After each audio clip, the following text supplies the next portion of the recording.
These Trump officials should have been arrested for scamming America. Greg Palast exposes them here.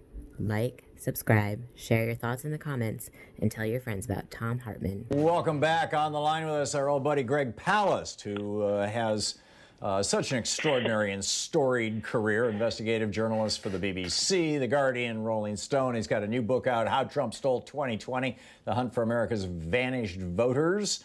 And plus his film, The Best Democracy Money Can Buy, gregpalast.com. You can read all about it. Greg_Palast is his Twitter handle. Greg, welcome back to the show. I noticed when Steve Bannon got busted that Kris Kobach's name was floating around the outsides of this unsavory thing. And immediately I thought, Greg Palast!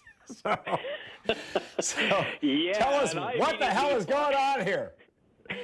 Well, what's the interesting thing is what's not going on here, which is why wasn't Kris Kobach busted? We Build the Wall is basically a crime wave, parading as a not-for-profit foundation. Kobach is general counsel. Bannon and Colfage, the guys who founded it, with Kobach, said they wouldn't take a penny, and yet they issued a check for $250,000 to Bannon, just no explanation, $100,000 to Colfage, which in fact was listed as wages, identified as wages. They're not supposed to take the money. That can't happen unless the general counsel says, yeah, cut those checks. I know, look, I've got a foundation, Tom, and my general counsel, if I sent them a bill, said, hey, listen, just wire me $250,000, what do you say? And give my friend $100,000 while you're at it. The next call would be he'd have the FBI on the line in a minute. And just so you know, actually, I did that. We did bust someone who tried to, take a couple extra bucks from our foundation. We went to the FBI. They're in prison. Hello, Mr. Kobach. You want me to send you a file and a cake, or why weren't you indicted? And so Kris Kobach was the lawyer for We Build the Wall, this scam organization, this group that was put on to specifically rip off the most racist of the Trump supporters, those who were the most afraid of brown people coming into the United States. And, which kind of makes it, there's a certain amount of schadenfreude here, Greg. Yeah, I know. This is like schadenfreude with whipped cream to see Bannon go down and all these racists get ripped off. But on the other hand, there's also the issue of the law. And I want to know what's going on here, because not only did Kris Kobach close his eyes to the checks going out, and I worked. Remember, I was an investigator with the Justice Department. You don't bust the capos and then leave the consigliere to run free. That's what Kobach is. He's the consigliere to this basically racketeering enterprise. It's a classic racketeering enterprise. You just scam the rubes. In addition, though, now this is interesting, Tom. Kobach used the list from We Build the Wall to fundraise for his Senate campaign. Now, the last time I looked, that's a felony go-to-jail crime. So how so? Kobach is using the list. So, in other words, they're taking the money, but he has something that's more valuable to him using the list. Though he did crank the organization. I don't know how many people realize he got something like up to $400,000 in the past year for legal fees while he's running for the U.S. Senate. We have to ask why. Well, this is an old scam that, Greg, you told me about this years ago, that Kobach had been running this scam for years and years, where he would go to states and he would say, I'm going to help you challenge, fill in the blank, Democratic voter fraud or something.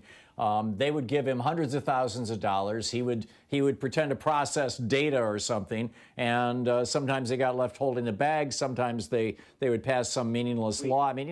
Kobach has been a grifter pretending to be a lawyer for a long time, has he not? Yes, he basically virtually bankrupted the town of Farmers Branch, Texas, and which had to be bailed out by money indirectly from the Koch brothers. What I'm very concerned with is that, you can't get a political indictment like this without the approval of the Attorney General, Mr. Barr. So he decided Bannon had to go, but not Kobach. Now, remember, what I'm very concerned with, Tom, is that Bannon was the key witness with Randy Credico against Roger Stone. So I'm very afraid of the machinations of Roger Stone behind this, getting even with the guy who almost jailed him. And, of course, Bannon is in bad odor with the Mercer family. He attacked Ivanka as dumber than a piece of lumber. And, so they had to get rid of Bannon. They didn't want him around for the campaign, but they need Kobach. So they made a very interesting decision. You're going to take down Bannon, but you're going to leave his co-conspirator out. He wasn't even mentioned in the indictment. And that's like, you have to understand, with Justice Department, that's impossible.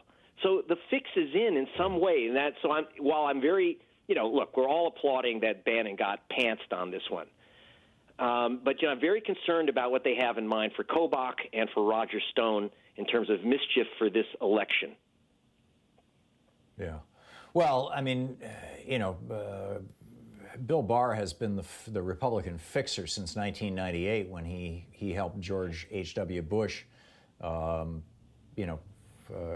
92, excuse me, the Christmas Eve massacre of 1992 when he had George W. Bush pardon Caspar Weinberger and Ollie North and all these other guys in order to blow up the Iran-Contra prosecution. Greg, just to to widen the lens a little bit. Yes. I sent $5 off to the Trump campaign, along with a bunch of other campaigns, back in 2015 when they were just starting up, just to get on their lists. And yes. I'm now getting, on some days I'll get 5 or 6 of these fundraising appeals, and they all use the same Trump-Pence logo, the same graphic logo. So they all look like they're coming from the same place. But I'm getting them from Our President 45. These are super PACs. Our President 45. Right. I don't even remember all the names of them. I should write them down. TrumpisAGreatMan.org or whatever. I mean, there's a half a dozen of them or so. And I remember when Stephen Colbert did that, when super PACs first became a thing after Citizens United, and Stephen Colbert did this thing where he ran for public office for senator from North Carolina, as I recall, and created a super PAC, and then he had his lawyer on afterwards and said, okay, we got $100,000 to the super PAC. What do I do with the money? And his lawyer said, well, you can take it, basically. I mean, you've got to circumscribe slightly how you use this money, but basically you can use it to live on for the rest of your life. And it looks to me like Trump is acquiring, and because these are super PACs, there's no campaign donation limits, that he's probably acquiring hundreds of millions of dollars that he and his grifter buddies are going to live on for the rest of their lives. Do you know anybody who's investigating this?